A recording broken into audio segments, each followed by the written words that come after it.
Hello, I want to share some thoughts from this book, Money and Your Wellbeing. The purpose of this book is to help us cultivate a healthy relationship between money and human well-being. The goal is to ensure that we value human well-being over money, and so we prioritize our well-being over money, so as not to see money as an end in itself, but a means to a certain end, and that end is well-being. It also requires us to find very creative and innovative ways to minimize or avoid financial stress. And we can have stress associated with money in two major ways. Number one, the stress we go through because of the lack of money to buy survival, to purchase food, to pay for accommodation, pay utility bills, pay for healthcare that border on our survival. Then a second way that money can pose a threat to us is when we put our health on the line to look for money. For instance, when we talk about occupational health hazards, we're referring to some work-related health risks that can threaten our mental well-being, our emotional well-being, our physical health, and longevity. So that is also a money problem that we have to deal with. And when we talk about money problems, one of the most overlooked problems that we can have with money is our search for happiness. Many people may think they have survival problems when it comes to money, but it's not true. For some people, the problem they have is a happiness problem. So they need to find a lot of money to buy happiness, to buy a good self-esteem, to feel good within, to feel good about themselves. And so for such people, if you can help them to find happiness, to find a good self-esteem without the use of money, you are going to reduce their financial burden so drastically that they don't need to even put their health on the line to look for money. And that is what I want to do in this video. I want us to look at how we can find substitutes to money in obtaining happiness, how we can adopt some non-monetary methods towards achieving happiness. But first, it will require us to redefine happiness because the word happiness is a problematic word. It is vague, the meaning is unclear. So then we don't know how to attain that happiness because we cannot define the end that we call happiness. So you have to redefine it. And a common description that is ascribed to the word happiness is that it represents a positive and a pleasant mental and emotional state. So it means that once you are feeling good within, you are feeling good about yourself, there's nothing disturbing your mind.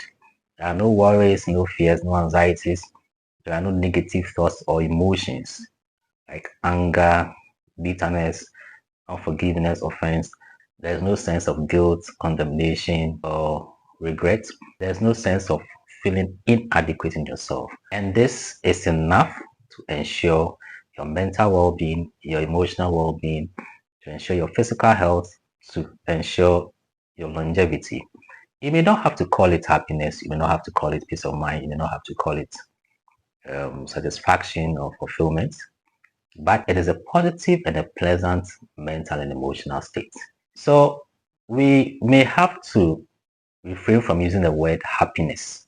A lot of times when we want to achieve mental well-being, emotional well-being, physical well-being, and longevity, and pay attention to that positive and pleasant mental state, which we may call peace of mind or satisfaction or fulfillment, which may be better descriptions of the good feeling that is just enough to produce the well-being that we need.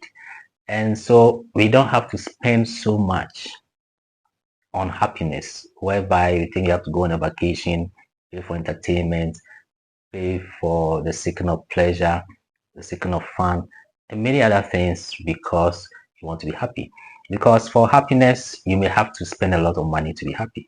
For peace of mind, you don't have to spend so much money to achieve peace of mind. Once you feel good within yourself, you feel good about yourself, there's nothing disturbing your mind, you have peace of mind, and it's enough for your well-being and longevity. You also don't need to engage in unhealthy practices when it comes to peace of mind.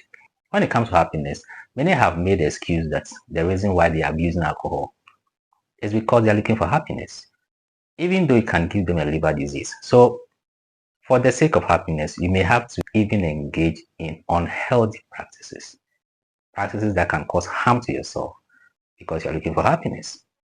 You are smoking cigarettes that can pose a risk to your health by giving you some stroke or some heart diseases.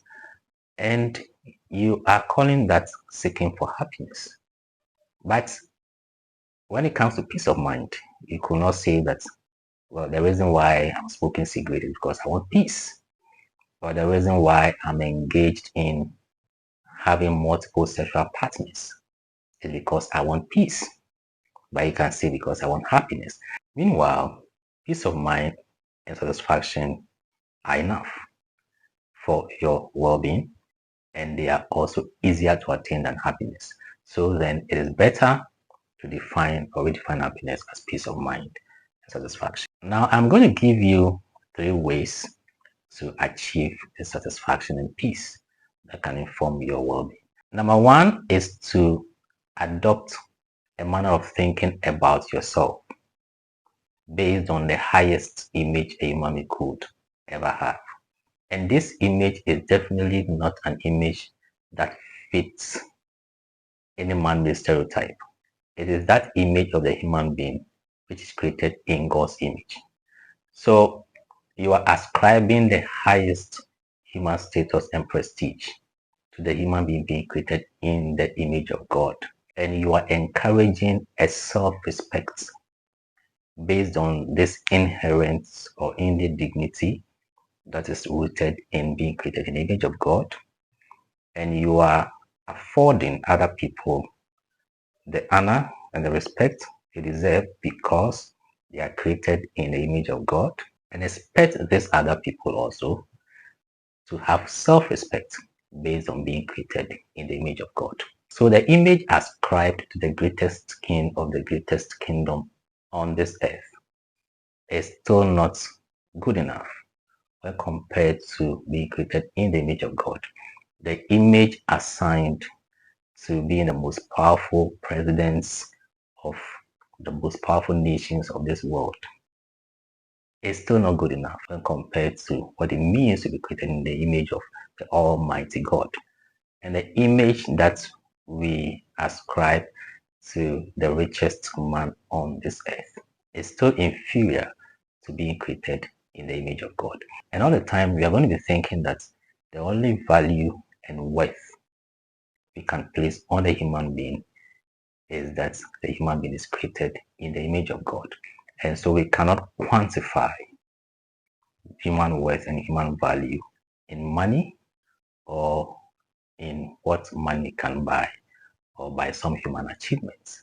So you adopt the mindset that the human being is enough and you are enough because you are created in the image of God.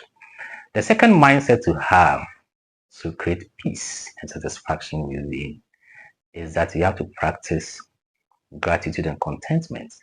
And that is to tell yourself that you have enough. Even though there's more you can be, there's more you can do, there's more you can have. It is just a way of appreciating what you have while you work on getting more. So practicing gratitude and contentment is the antidote to greed and covetousness that work against our happiness. Because with greed, we are always thinking that our happiness is in the future. So we must always postpone happiness to the future because we don't have enough. We are not enough or we've not achieved all our goals. When it comes to covetousness, we are trying to indicate that unless we have what other people have and be like other people, we are not going to give ourselves permission to enjoy what we have, to like what we have. And so the antidote to greed and covetousness is to think that the human being would always want more than he or she could ever have. And so then we have to learn how to appreciate what we have at any moment in order to enjoy peace and satisfaction. When we talk about contentment, we usually think about counting our blessings. But counting our blessings does not mean that you are counting your number of cars. You are looking at your big screen TV and you are grateful. You are looking at the gadgets that you have, the amount of money in your bank account. Count your blessings is not necessarily that you look at your achievements or you have stuff that others don't have. And because of that, you have a reason to be grateful and content. When the Bible talks about godliness with contentment is great gain, it talks about the fact that you brought nothing into this world and you're going to take nothing out of this world. And that if you have food and raiment, that's clothing, you have a reason to be content or to be happy or to be satisfied.